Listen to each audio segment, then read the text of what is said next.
حاصل نہیں کر سکتا. ماں باپ کی محبت حاصل کرنی ہو تو اس کی اولاد کے ساتھ آدمی حسن سلوک کرتا ہے. بخاری شریف میں رسول اکرم صلی اللہ علیہ وسلم نے کل انسانیت کو اللہ کے کنبے کا درجہ دیا ہے، اللہ کی عیال کا درجہ دیا ہے. حدیث پاک میں اللہ کے رسول صلی اللہ علیہ وسلم نے فرمایا الناس کلہم عیال اللہ، لوگ سارے کے سارے بمنزل ہے اللہ کی عیال کے. اللہ تو فیملی سے پاک ہے، لیکن گویا اللہ تعالی کی فیملی کے درجے میں یہ سارے کے سارے لوگ ہیں. اور اللہ کے نزدیک پسندیدہ بندہ، محبوب بندہ وہ ہے جو اس کے بندوں کی خدمت میں لگا ہوا ہے، جو اپنے بس کا نفع اس کے بندوں کو پہنچاتا ہے. قرآن مجید میں اللہ پاک نے ایسے لوگوں کے متعلق فرمایا ہے وَأَمَّا مَا يَنْفَعُ النَّاسَ فَيَمْكُثُ فِي الْأَرْضِ، جو لوگ نفع بخش ہوتے ہیں، جو چیز نفع بخش ہوتی ہے، اللہ پاک اس نفع بخش چیز کو بقا اور دوام نصیب فرماتے ہیں. اگر ہم چاہتے ہیں کہ اللہ پاک ہماری صلاحیتوں کو، ہماری نعمتوں کو، ہماری پرسنالٹی کو اللہ باقی رکھے تو اس کے لیے ضروری ہے کہ اللہ کی عطا کی ہوئی چیزوں کو ہم اللہ کے بندوں کو نفع پہنچائیں. یہ طبرانی میں روایت ہے، رسول اکرم صلی اللہ علیہ وسلم نے ارشاد فرمایا ہے کہ اللہ رب العزت کے خاص کچھ بندے ہوتے ہیں جنہیں اللہ تعالیٰ اپنے نعمتوں سے، اپنے فضل و اکرام اور احسان سے نوازتے رہتے ہیں. اور ایسا ہوتا رہتا ہے جب تک کہ وہ بندے اللہ کی دی ہوئی نعمتوں سے اللہ کے بندوں کو فائدہ پہنچاتے رہتے ہیں. لیکن جب وہ اس عمل سے رک جاتے ہیں تو اللہ تعالیٰ ان کی اس نعمتوں کو دوسری جگہ منتقل کر دیتے ہیں اور دوسروں کے حوالے کر دیتے ہیں. یہ حدیث شریف ہمیں اس بات کا سبق دیتی ہے کہ جہاں ہم اگر دوسرے کا تعاون کرتے ہیں، دوسرے سے ہمدردی کرتے ہیں، تو وہاں ہم اپنی ذات کا بھی تعاون کر رہے ہیں کہ ہم اپنی نعمت کی حفاظت کا ذریعہ بن جاتے ہیں اس عمل کے ذریعے سے. اس لیے بھائیوں، آج کا دور اس بات کا سب سے زیادہ ضرورت مند ہے کہ بندہ اپنی ایبلٹیز کے ذریعے سے اللہ کی مخلوق کو فائدہ پہنچائے. اللہ کی مخلوق میں تمام حضرات ہیں، کوئی بھی ہو، مسلم، نن مسلم، انسان، جانور، کوئی بھی ہے، آدمی اپنی استطاعت اور اپنی طاقت کے مطابق اللہ کے بندوں کو فائدہ پہنچائے. اور یہ نبیوں کی خصلت ہے، نبیوں کی خصوصی صفت ہے. یہ آپ قرآن مجید میں انبیاء کرام علیہ السلام کے اوصاف کو سنیں گے، پڑھیں گے تو خصوصی وصف نبیوں کا ایک ملے گا، ہمدردی، مواسات، سمپیتی جس کو کہا جاتا ہے، یعنی آپس کے اندر آدمی رحمدلی کا معاملہ کرے. خصوصاً جناب نبی اکرم صلی اللہ علیہ وسلم کے اوصاف جمیلہ میں یہ وصف بہت نمایاں نظر آتا ہے کہ آپ کے اندر رحم دلی، آپ کی ہمدردی، جیتی جاگتی مثالیں ان لوگوں کے ساتھ جو آپ کے جانی دشمن تھے، جنہوں نے آپ کو جینا حرام کر دیا تھا، آپ کا وطن عزیز جنہوں نے آپ کے پاس چھڑوا دیا تھا، لیکن جب آپ کو دسترس اور قدرت ملی ان کو بھی اللہ کے رسول صلی اللہ علیہ وسلم نے معاف ہی نہیں کیا، بلکہ معاف کرنے کے ساتھ ساتھ ان کے ساتھ بہت اچھا سلوک بھی کیا. یہ بہت بڑی مثال ہے انسانیت کے لیے، قیامت تک کے لیے. آج لوگوں کے اندر ایک فارمولا ہے کہ جیسے کے ساتھ تیسا. ارے بھائی، جیسے کے ساتھ تیسا تو پوری دنیا میں ہوتا ہے. قرآن پاک تو اپنے ماننے والوں کو ایسا نہیں کہتا ہے ادفع باللتی ہی احسن. سامنے والا تم سے کیسا رویہ اپنائے، تم اس کے ساتھ ایسا بیو کرو گے تو تمہارے اس میں کیا فرق ہے. دریا دیلی دکھانا آج کے دور کا تقاضا ہے. وسعت ظرفی جس کو کہا جاتا ہے کہ آدمی اپنے جذبات کو وسیع کرے، اپنی ویژن کو چینج کرے، اپنی سوچ کو بدلے، یہ آج کے دور کا تقاضا ہے. میرے بھائیوں، نیگیٹو پہلو کے اندر ہم لوگ رہتے ہیں تو نہ یہ کہ جس سے دوسروں کو نقصان پہنچاتے ہیں، بلکہ نیگیٹو تھنکنگ کے اندر خود اپنی ذات کو بھی نقصان پہنچتا ہے کہ ہر وقت ہم ڈپریشن میں رہتے ہیں۔ اس لیے ہمیں اچھے پہلوؤں پر نظر رکھنی چاہیے، اللہ کے بندوں کی مدد کرنی چاہیے۔ آج ہم بہت ساری ایسی حیثیت میں ہوتے ہیں کہ ہمارے معمولی سی قول سے، ہماری معمولی سی مومنٹ سے سامنے والے کا ایک بہت بڑا کام نکل آتا ہے، لیکن اس سے بھی ہم درگزر کرتے ہیں، اس کو بھی ہم اگنور کر جاتے ہیں کہ بھائی ہمیں کیا پڑھی ہے، ہمیں کیا ضرورت ہے۔ میرے دوستوں اور بھائیوں، اگر آپ کی فیملی کو آپ کو مورل سپورٹ کی ضرورت ہے، غور سے سننا، توجہ سے سننا، اگر آپ کی فیملی کو اور آپ کی لو اینڈ فیملی کو جو ہے مورل سپورٹ کی ضرورت ہے، تو آپ مورل سپورٹ کیجئے، یہ نہ سوچئے کہ آپ کے فیملی ممبر نے آپ کے ساتھ کیا کیا ہے، آپ کی ان لو فیملی نے آپ کے ساتھ کیا کیا ہے، آپ کے mother in law, father in law, mother in law, sister in law نے تمہارے ساتھ کیا کیا، اس کو مت دیکھو، بلکہ آپ دیکھو کہ اللہ پاک نے مجھے جو ہے نوازا ہے اور آج تقاضا ہے کہ میں ان کا مورل سپورٹر بنوں، تو آپ ان کے مورل سپورٹر بنیے۔ ایک وقت آئے گا کہ وہ آپ کے سامنے ندامت کے ساتھ جھک جائیں گے۔ آج ہمارا رویہ یہ ہے کہ سامنے والا مجھ سے جیسا رکھے گا ویسا میں رکھوں۔ رسول اکرم صلی اللہ علیہ وسلم کے اوصاف جمیلہ میں سیرت کے اندر بہت سے واقعات ایسے ملتے ہیں کہ جناب رسول اکرم صلی اللہ علیہ وسلم نے اپنے صحابہ کی تربیت ہی وہ فرمائی تھی کہ برائی کے کرنے والوں کے ساتھ برائی کا معاملہ نہ کیا کرو، بھلائی کا معاملہ کرو۔ انسانیت یہی ہے۔ آج ہیومینٹی کے لیے لوگ جو ہے بڑے بڑے جلسے کرتے ہیں، ہیومینٹی کے لیے بڑے بڑے پروگرامز ہوتے ہیں، بڑے بڑے لیکچرز ہوتے ہیں۔ آقا نامدار تاجدار مدینہ حضرت محمد صلی اللہ علیہ وسلم نے اپنے صحابہ کو کیا ہیومینٹی سکھائی تھی؟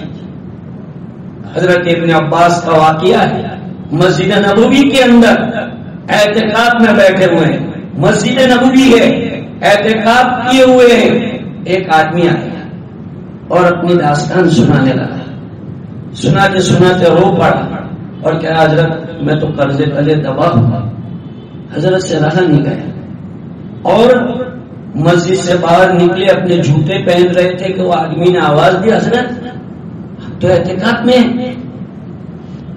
تو حضرت ابن عباس رضی اللہ تعالیٰ عنہ نے ارشاد فرمایا کہ جی بالکل میں اپنے اعتکاف کو بھولا نہیں ہوں، مجھے اپنا اعتکاف یاد ہے۔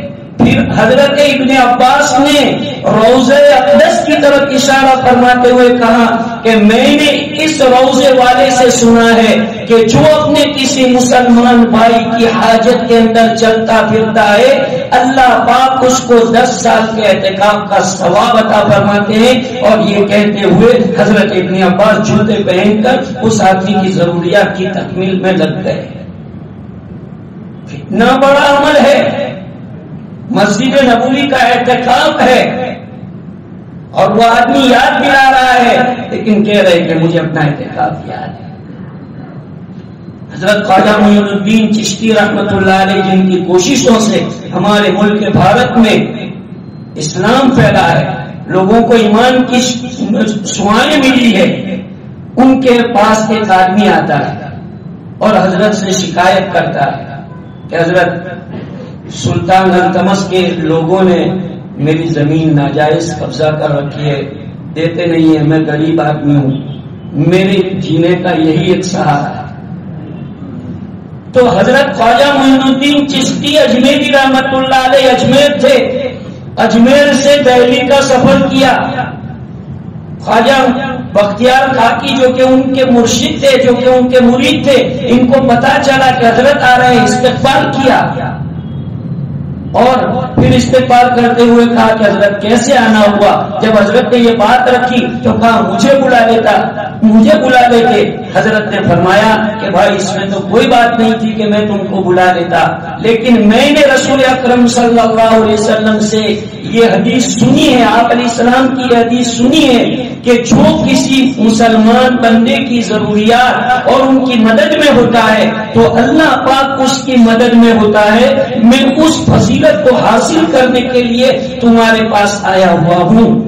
سبحان اللہ، کتنے بڑے بزرگ ہیں۔ لوگ کہتے ہیں خانقاہوں میں جو ہے آدمی رہتا ہے، خانقاہوں سے باہر نہیں نکلتا ہے۔ میرے بھائیوں، یہ خانقاہ والے ہی تھے، یہ خانقاہوں کے صدر تھے جن سے خانقاہیں آباد ہوئی۔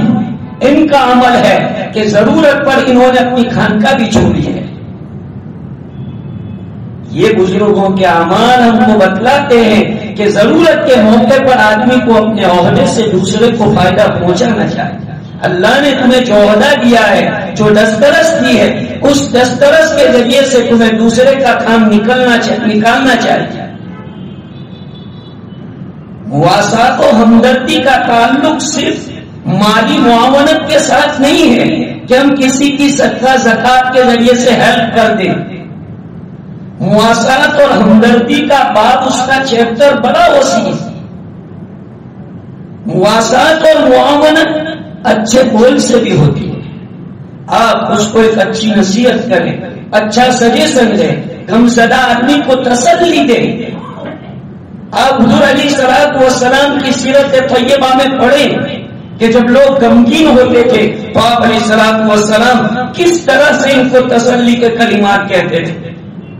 خود قرآن مجید کے اندر درجنوں آیتیں رسول اکرم صلی اللہ علیہ وسلم کی تسلی کے لیے اللہ پاک نے اتاری ہے، جس میں رسول اکرم علیہ الصلوۃ والسلام کو اور پھر آپ کے واسطے سے سارے مومنوں کو اللہ تعالیٰ نے تسلی دی ہے۔ وَلَا تَهِنُوا وَلَا تَحْزَنُوا، کئی آیتوں کے اندر آیا ہوا ہے وَاصْبِرْ، کہ تم جو ہے صبر کرو۔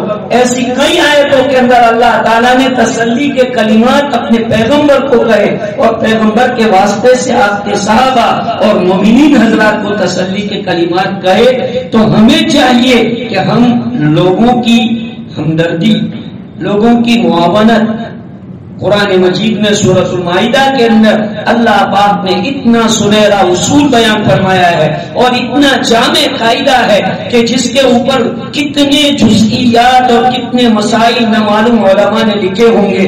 وَتَعَاوَنُوا عَلَى الْبِرِّ وَالتَّقْوَى وَلَا تَعَاوَنُوا عَلَى الْإِثْمِ وَالْعُدْوَانِ، اس میں ایک اصول بتلا دیا ہے کہ آدمی کو چاہیے کہ ہمیشہ وہ نیک کام میں دوسرے کا سپورٹر بنے۔ جتنے نیک کام ہوتے ہیں دنیا میں، سارے نیک کام تو ہم ایک ہاتھ سے نہیں کر سکتے۔ حضرت مولانا ابراہیم صاحب دیولہ دامت برکاتہم العالیہ اپنے بیانات میں بارہا یہ بات ارشاد فرماتے ہیں کہ دنیا میں دین کے بہت سے کام ہو رہے ہیں، بہت سے شعبوں میں دین کا کام ہو رہا ہے، اور ہم سارے شعبوں میں تو کام کر نہیں سکتے۔ سارے جو ہے شعبوں کے اندر کام کرنا ایک آدمی کے بس کی بات نہیں ہے، لہذا ان شعبے والوں کے لیے دعا کرنا، ان کو اچھے مشورے دینا اور ان کے بارے میں خیر خواہی رکھنا، یہ گویا اپنے آپ کو ان شعبوں میں شریک کرنا ہے۔ یہ حضرت مولانا ابراہیم صاحب دیولہ فرماتے ہیں کہ ہم جو ہے ہماری دعا کے ذریعے سے، ہمدردی کے ذریعے سے، اچھے کلمات کے ذریعے سے ہم گویا اس کام کے سپورٹر بن جاتے ہیں۔ اس لیے بھائیوں، جتنے بھی چیریٹی کے کام ہوتے ہیں اور اسی طرح دوسرے جو بھی کام ہوتے ہیں، ان کاموں میں ہم سے ہو سکے تو ہم تو ایک تو پہلا ہمیں مورل سپورٹ کرنا چاہیے، لیکن اگر ہم کسی طرح سپورٹ نہیں کر سکتے تو ہمیں مخالفت بھی نہیں کرنی چاہیے اور ہمیں اس کے خلاف زبان درازی بھی نہیں کرنی چاہیے۔ ہاں، اگر کسی جگہ غلط ہو رہا ہے تو شرعی دستور کے مطابق کسی کو جو ہے رسوا کیے بغیر، اس کا سوشل انسلٹ کیے بغیر اس کو اس طرح درست کرنے کی کوشش کرنی چاہیے جیسے رسول اکرم صلی اللہ علیہ وسلم کی عادت شریفہ ہے کہ آپ علیہ الصلوۃ والسلام جب قوم میں کوئی برائی کو دیکھتے تھے تو آپ برسرے عام اس کو نہیں کہتے تھے، بلکہ آپ کہتے تھے کہ لوگوں کو کیا ہو گیا ہے کہ لوگ اس طرح کے کام کرتے ہیں، تو آپ کسی کا نام لیے بغیر اس انداز میں اس کو بول جاتے تھے کہ جو آدمی اس چیز میں مبتلا ہوتا وہ خود سمجھ بھی جاتا تھا۔ یہ آپ کا اسوہ اور نمونہ ہم مسلمانوں کو گائیڈ کر رہا ہے. اس لیے بھائیوں دوستو، آج کا زمانہ اس کا بہت ہی تقاضا کر رہا ہے. آج دیکھا گیا ہے روزیاں دینا ہی تو اللہ کے قدرت میں ہے. اللہ جس کو چاہتے ہیں روزی دیتے. ان اللہ یبسط الرزق لمن یشاء ویقدر. لیکن فیملی ممبر میں ایسی انبن ہوتی ہے کہ ایک بھائی کے پاس اتنا اللہ کا دیا ہوا مال ہے اور دوسرا بھائی روٹی کے لیے ترس رہا ہے. اس کی اولاد جو ہے ترس رہی ہے، لیکن وہ بڑا بھائی یا چھوٹا بھائی اس کی طرف توجہ کرنے کے لیے تیار نہیں ہے اور کہتے ہیں کہ یار عورتوں کا مسئلہ ہے. یعنی اس مسئلے میں آپ عورت سے اتنے جو ہے پریشر میں آ جاتے ہیں کہ آپ اپنے بھائی کے ساتھ کوئی معاملہ کرنا چاہتے ہیں تو بیچ میں آپ کی وائف حائل ہو جاتی ہے. کیا آپ اپنی وائف کا مائنڈ واش نہیں کر سکتے؟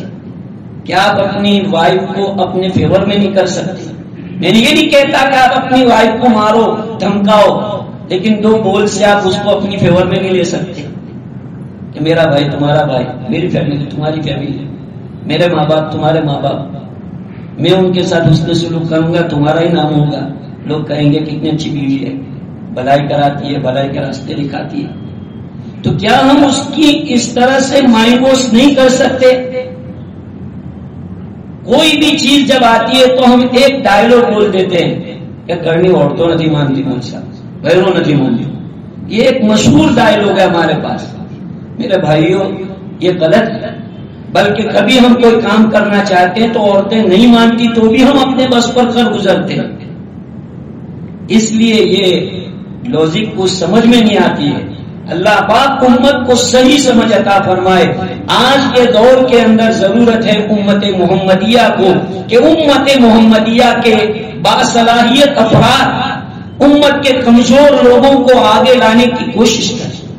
اچھا خاصا ایک نوجوان ٹیلنٹڈ ہوتا ہے، اس کی ٹیلنٹ ہے، لیکن قوم کے لوگ اپنے کو کیا پڑی ہوئی ہے اس کو آگے لانے کی فکر نہیں کرتے. بھائی کیا وہ غریب باپ کا غریب دادا کا پوتا ہے یا بیٹا ہے تو اب اس کی نسلیں اسی کی اسی طرح غریب رہے گی؟ کوئی قوم میں اس کو آگے لانا نہیں سوچے گا، اس کو آگے پڑھانا نہیں سوچے گا. کیا اس کی اولاد ویسی جو تھرڈ کلاس کی اسکولیں وہاں پڑھتی رہے گی؟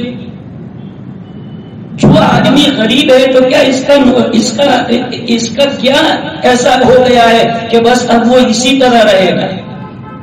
آج سماج کے اندر کتنی ایسی بچیاں ہیں کہ جن کی شادیاں نہیں ہو رہی اور شادیاں نہ ہونے کی وجہ ہے ان کے باپ کا جو کنڈیشن ہے، مالی کنڈیشن ہے، وہ ڈاؤن ہے. تو کیا ہماری کمیونٹی کے اندر، ہمارے سماج کے اندر اور فیملیوں کے اندر ایسے باصلاحیت افراد نہیں ہیں کہ جو بھلے مال سے مدد نہیں کر سکتے کسی اور راہ سے ان کی مدد کریں؟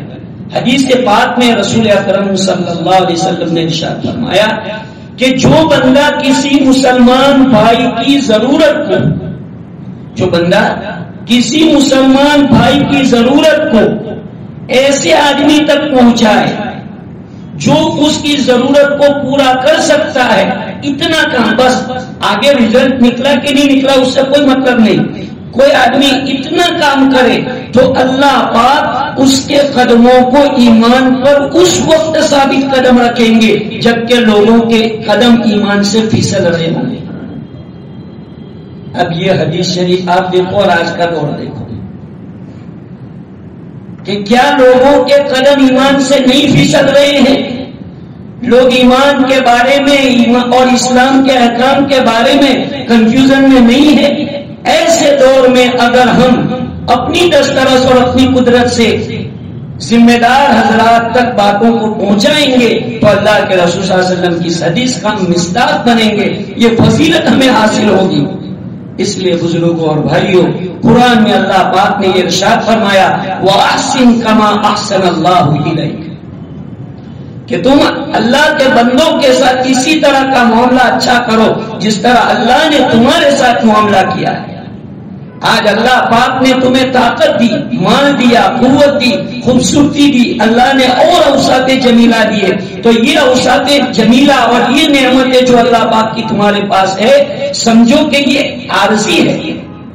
اللہ تمہارا ٹیسٹ لے رہا ہے، اللہ تعالیٰ ٹیسٹ لے رہا ہے. اگر تم اس ٹیسٹ میں صحیح اتر رہے ہیں تو یہ نعمتیں تمہاری پشتوں تک چلتی رہے گی، آنے والا جنریشن بھی اس نعمتوں سے فائدہ اٹھاتا رہے گا. لیکن خدا نہ کرے اس نعمتوں کے ٹیسٹ میں تم فیل ہو گئے تو تمہاری آنے والی نسلیں روٹی کے لیے ترسے گی، فقر و فاقہ میں مبتلا ہو جائے گی، پھر وہ تمہیں برا بھلا کہے گی. اس لیے بھائیو، نعمتوں کی قدر کرو، شکر گزار بنو، لوگوں کے سپورٹر بنو، ہمدردی اپنے اندر رکھو. اللہ کے رسول صلی اللہ علیہ وسلم کی ہمدردی کتنی تھی؟ قرآن پاک میں اللہ ارشاد فرماتے ہیں لعلک باخع نفسک، اے نبی اتنی زیادہ ہمدردی آپ دکھاتے ہیں، کتنا ہمدرد آپ بنتے ہیں کہ ایسا لگتا ہے کہ کبھی آپ اپنی ذات کو کھپا کے رکھتے ہیں، اتنی ہمدردی. تو ہم جس نبی کے امتی کہلاتے ہیں، جس نبی کی طرف نسبت کرتے ہوئے ہم اپنے آپ کو فخر محسوس کرتے ہیں، ان کا تو یہ رویہ ہے اپنی جان دشمنوں کے ساتھ کہ کہتے ہیں انتم طلقاء. فتح مکہ کے موقع پر سارے دشمن ہیں اور سب اپنے دلوں کے اندر یہ خیال لیے ہوئے ہیں کہ آج تو مارے جائیں گے.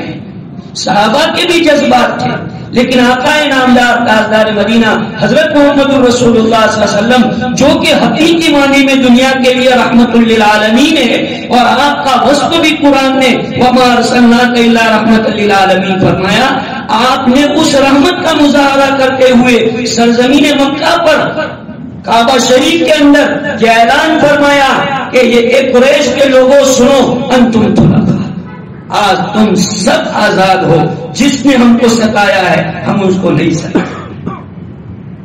یہ سلوک ہے آقا نامدار علیہ الصلوۃ والسلام کا. اس لیے میرے بھائیوں، ہم اپنے آپ کو بدلیں. اللہ پاک نے مجھے اور آپ کو جو صلاحیتیں دی ہیں، ان صلاحیتوں کو امت کو بنانے میں لگائیں. آج امت اس بات کا تقاضا کرتی ہے، ورنہ دوسرے لوگ ان کو اپنی طرف کھینچ رہے ہیں، اور اپنی نادانی، جہالت یا مجبوری کی وجہ سے لوگ دوسری جگہ پر چلے بھی جاتے ہیں. اس کے ذمہ دار ہم ہوں، جو جاننے والے علماء ہیں، جو دین کی سمجھ رکھنے والے ہیں، وہ اس کے ذمہ دار ہیں. قیامت کے دن اللہ سبحانہ و تعالی ان حضرات کو اس کا سوال کریں گے کہ تمہاری موجودگی کے اندر اس طرح کی بات ہوئی تھی تو تم اس کے ذمہ دار ہو، تم اس کا جواب دو. اس لیے بھائیو، اللہ پاک کا احسان ہے کہ آج بھی دور ایسا گیا نہیں، ختم نہیں ہوا.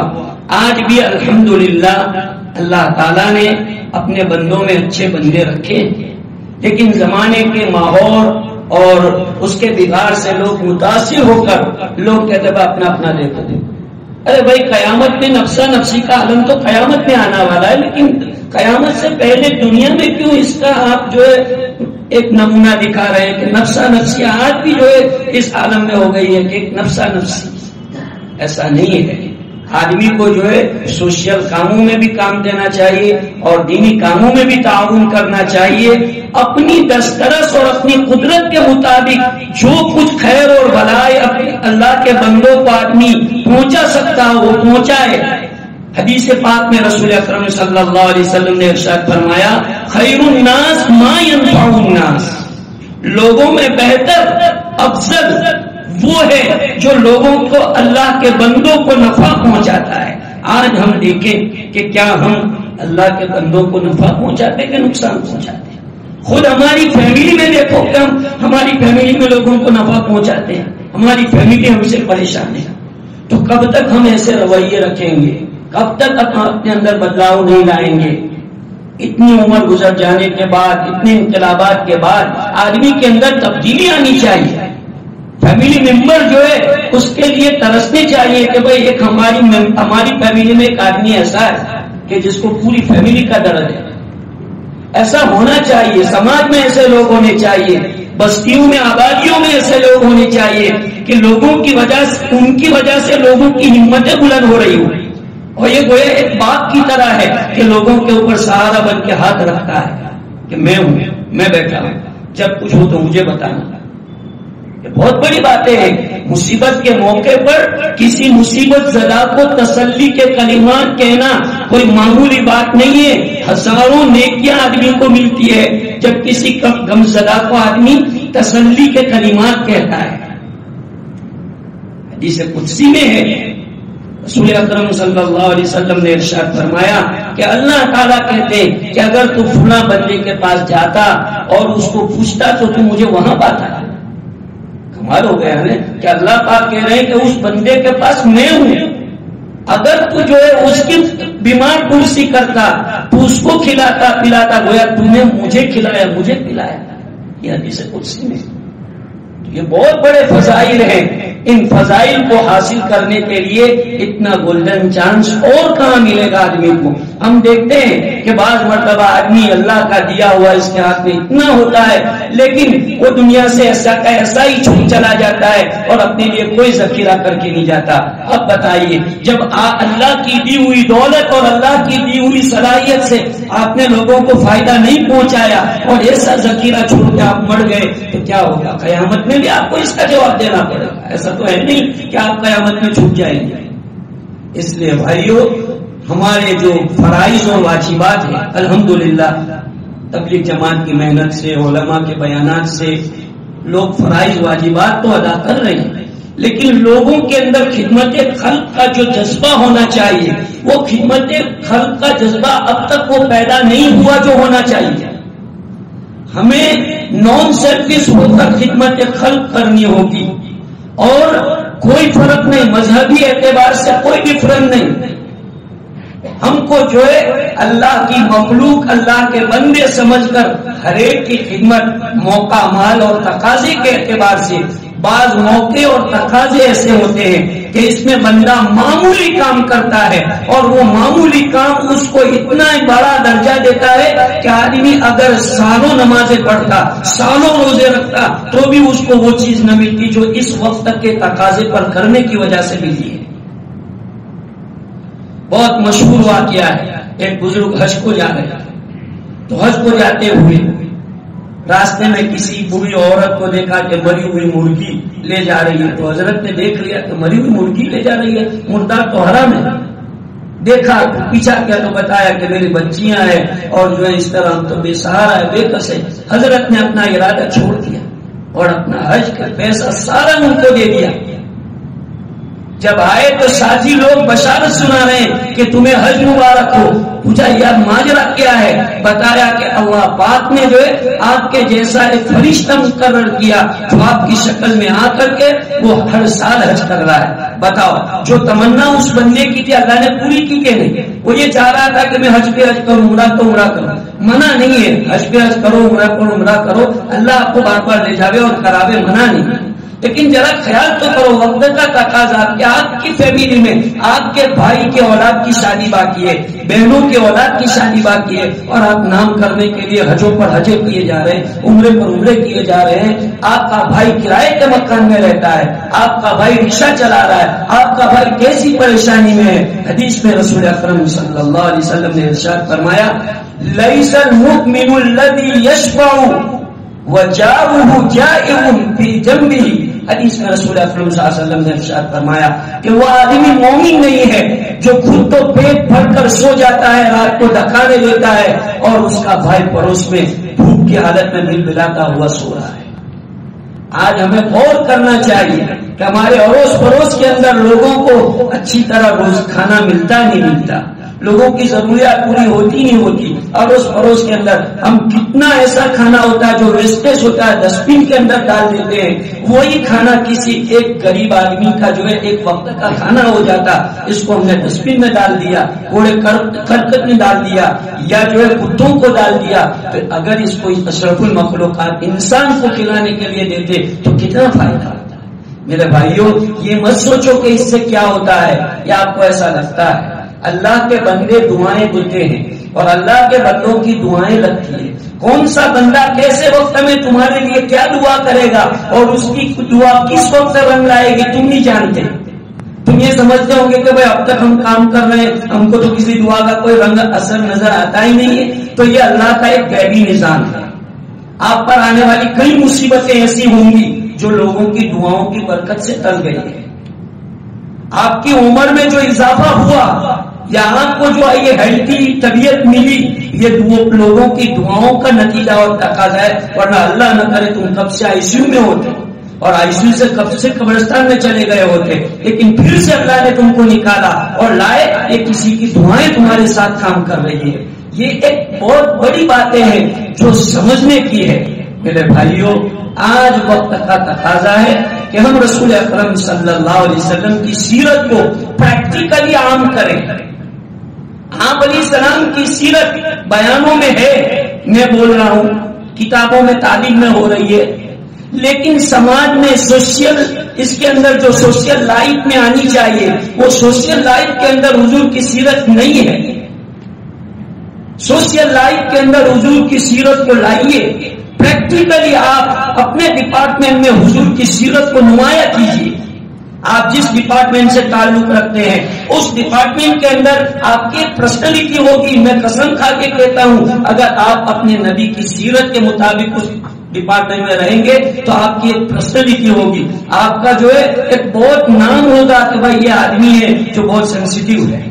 تو اس لیے بھائیوں، نبی اکرم صلی اللہ علیہ وسلم کی سیرت، آپ کا اسوہ اور آپ کی لائی ہوئی شریعت یہ پوری ہمدردی سے لبریز ہے. جتنا عبادتوں کا نظام ہے، ہر عبادت کو ہم دیکھیں تو اس کے اندر آپ کو جو ہے ہمدردی، غمخواری، انسانیت کی خدمت، یہی پہلو نمایاں نظر آئیں گے.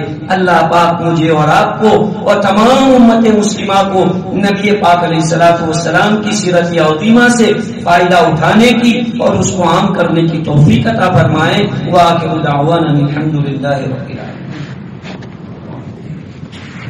ایک ضروری اعلان ہے کہ